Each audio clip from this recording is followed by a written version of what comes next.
Listen up, motorists. The highest oil price hike in a decade takes effect today. And because of this, some motorists rushed to gas stations earlier this morning. We'll give you the latest from the ground live. Despite some areas in northern Luzon turning pink these past few days, Bongbong Marcos believes their solid north remains intact. A PDP Laban official and another governor have expressed support for Vice President Leni Robredo's presidential bid. Manila Mayor Isko Moreno will be campaigning in Robredo's hometown, Camarines Sur. Senator Ping Lacson will be in Tuguegarao today, while Cal Yodi Di Guzman will be in the bailiwick of the Dutertes, Davao City.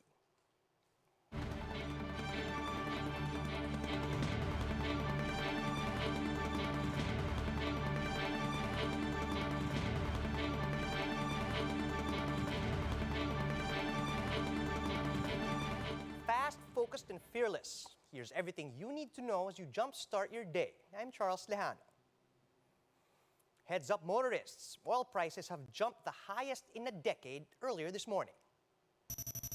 Oil firms announced that by 6 a.m. today, they will be hiking prices of diesel by 13 pesos and 15 centavos per liter.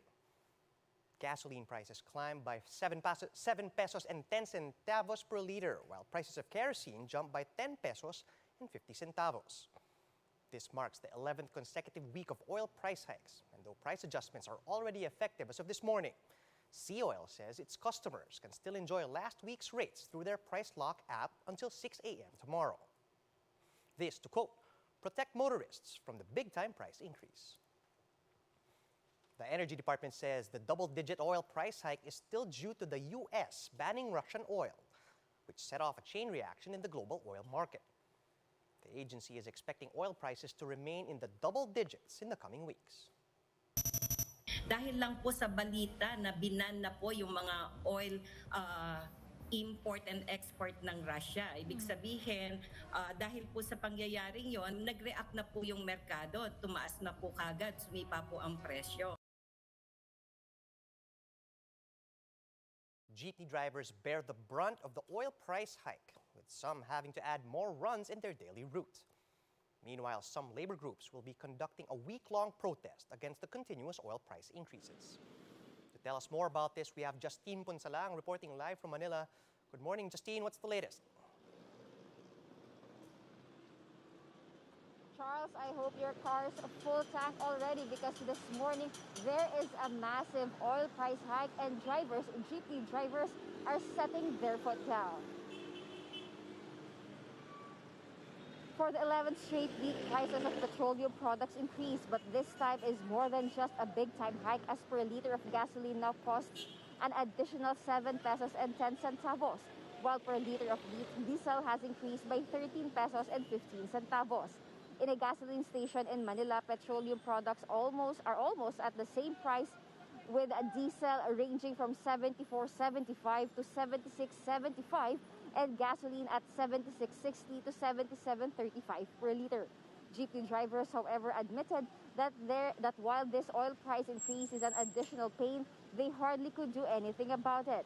They said they just have to learn to live with it. And the main thing they do now is to add an additional run in their daily route. If they used to do 5 back and forth runs from Baclaran to Blumentritt, now they will make it 6. Also, starting this morning, different groups including Anak Pawis, Kilosang Mayo Uno, and Piston will be conducting a week-long protest against the continuous oil price hikes.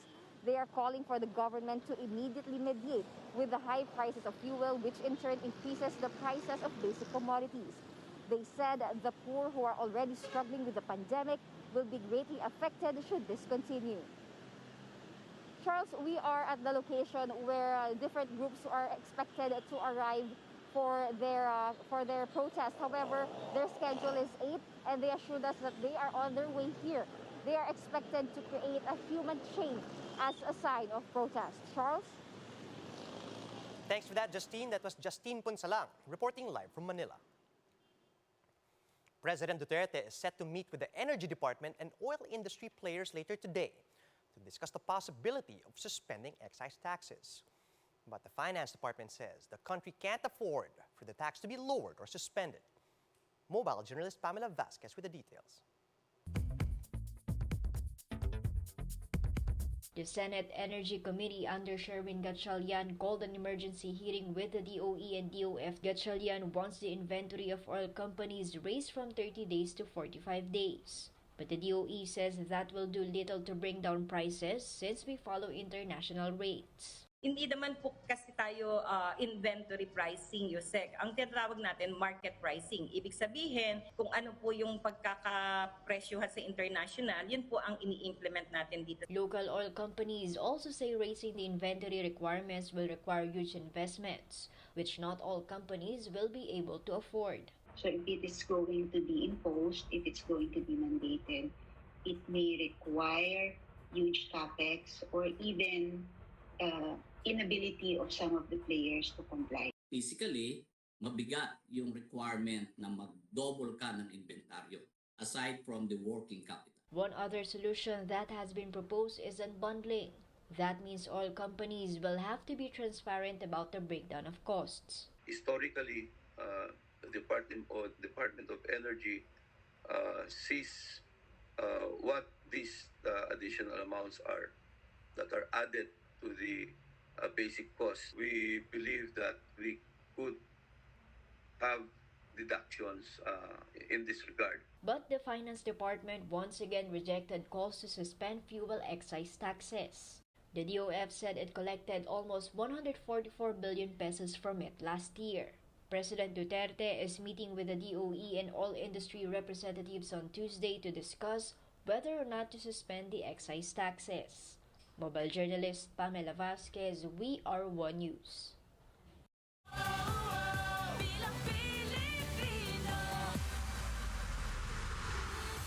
Presidential frontrunner Bongbong Marcos is confident that the so-called Solid North remains intact, even as thousands attended the Cagayan and Isabela campaign rallies of his rival Vice President Leni Robredo.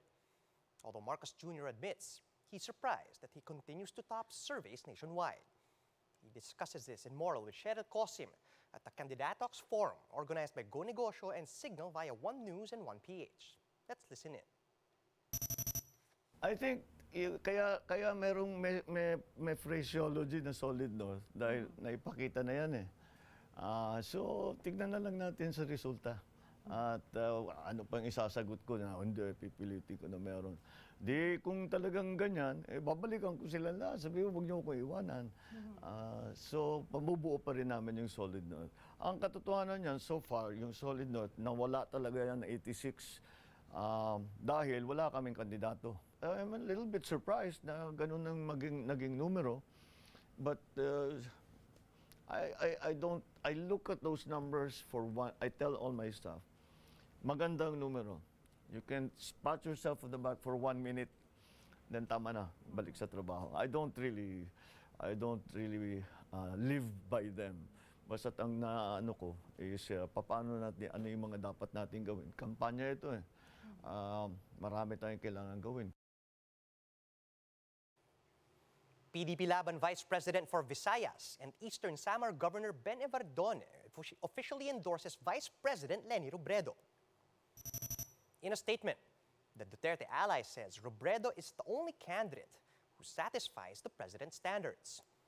However, PDP Laban clarified that Everdone's endorsement is his personal choice and not of the ruling party.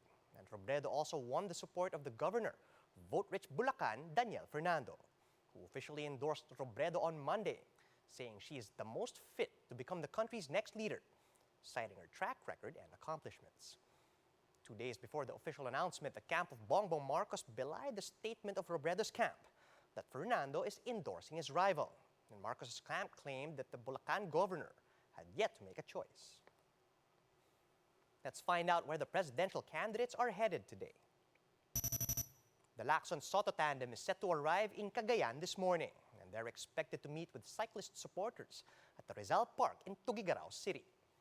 And they're also scheduled to attend a consultative meeting with sectoral groups at the Tuguegarao City People's Gym at the Sanchez Mira Municipal Gym. Manila Mayor Isko Moreno, on the other hand, is visiting the bailiwick of rival Vice President Leni Robredo. Moreno will first attend a town hall meeting at the Multi-Purpose Recreation Center in Ligao City, Albay. And he's also expected to campaign around Daraga and Legazpi City.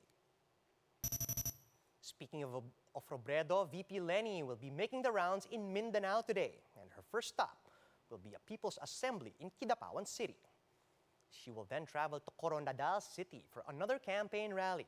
Then Robredo will be ending the day with a People's Assembly in General Santos City, the hometown of her rival, Senator Manny Pacquiao. Former Senator Bongbong Marcos will be campaigning in Nueva Ecija, and Marcos Jr. will first have lunch with local officials and pastors in the province. He will then join a motorcade from Cabanatuan to Talavera. And lastly, Labor leader Calyodi de Guzman is set to campaign around Davao City today. Here are the stories to watch out for later today. Oh my gas! Several groups of drivers and workers will stage a protest in Manila against the big-time oil price hike that takes effect today. Meanwhile, the House Committee on Energy will have a hearing to discuss this current fuel crisis. The heart of volleyball is back for a new season. Watch the 2022 Premier Volleyball League Open Conference live and in high definition starting March 16 from Sunday to Friday on One Sports Plus on Channel 261 only on Signal. Also available on satellite Channel 54 and Signal Play. And that's how the day is shaping up to be. Join us again later at 9 a.m. as we monitor the day's biggest stories from sunrise to sundown. You can also catch One News on Signal Play. Just register for a free account at www.signalplay.com so you can stream One News live anytime and anywhere. I'm Charles Lejano. Mask on, wash hands, and stay safe, Philippines. We are One News.